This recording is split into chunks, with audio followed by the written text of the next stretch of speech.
माँ बेटी की कहानी। एक समय की बात है, एक अंजलि नाम की लड़की अपने माता पिता के साथ रहती थी। वह अपने माता पिता की इकलौती बेटी थी। उसके माता पिता उससे बहुत प्यार करते थे, इसलिए वह जो भी मांगती थी उसे लाकर देते हैं। उसके पिता इतने ज्यादा पैसे नहीं कमा पाते थे, लेकिन फिर भी वह अपनी बेटी की हर इच्छा पूरी करते थे। एक दिन अंजलि ने अपने पापा से कहा कि पापा, मेरी चप्पल पुरानी हो गई है, क्या आप मेरे लिए नई चप्पल लाओगे? पिता ने अगले दिन नई चप्पल लाने का वादा किया। पिता अगले दिन नई चप्पल लेकर आए। अंजलि नई चप्पल देख बहुत खुश हुई और चप्पल पहनकर पूरे दिन मोहल्ले में उछल कूद करती रही। शाम को वह घर आई और चप्पल उतारकर सो गई। अगली सुबह अंजलि वो चप्पल नहीं पहनती है और अपनी पुरानी चप्पल पहनकर खेलने चली जाती है।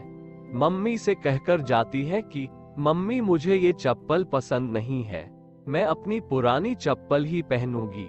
उसकी ये बात उसके पापा सुन लेते हैं।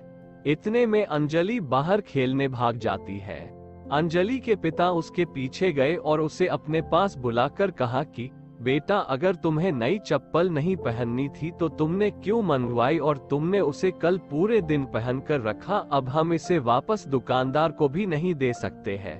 अंजलि कहती है कि पापा, मैंने ये चप्पल मम्मी के लिए मंगाई थी, क्योंकि उनकी चप्पल टूट सी गई है और वह खर्चे के डर से कभी अपने लिए नई चप्पल नहीं मांगती है। इसलिए मैंने वो चप्पल कल पूरे दिन पहनकर रखी ताकि मम्मी उसे वापस करने का ना बोल सके। अपनी बेटी की ये बात सुनकर पापा बहुत गर्व महसूस करते हैं और दरवाजे पर खड़ी मम्मी भी बेटी की बात सुन रही थी।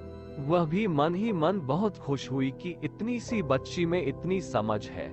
दोनों माता पिता एक दूसरे के सामने देखकर मुस्कुराते हैं और बेटी को प्यार करने लगते हैं। इस कहानी से हमें ये सीख मिलती है कि हमेशा अपने माता पिता की मजबूरी को समझना चाहिए। अगर आप लोगों को ये कहानी अच्छी लगी हो तो लाइक, कमेंट और सब्सक्राइब जरूर कीजिए।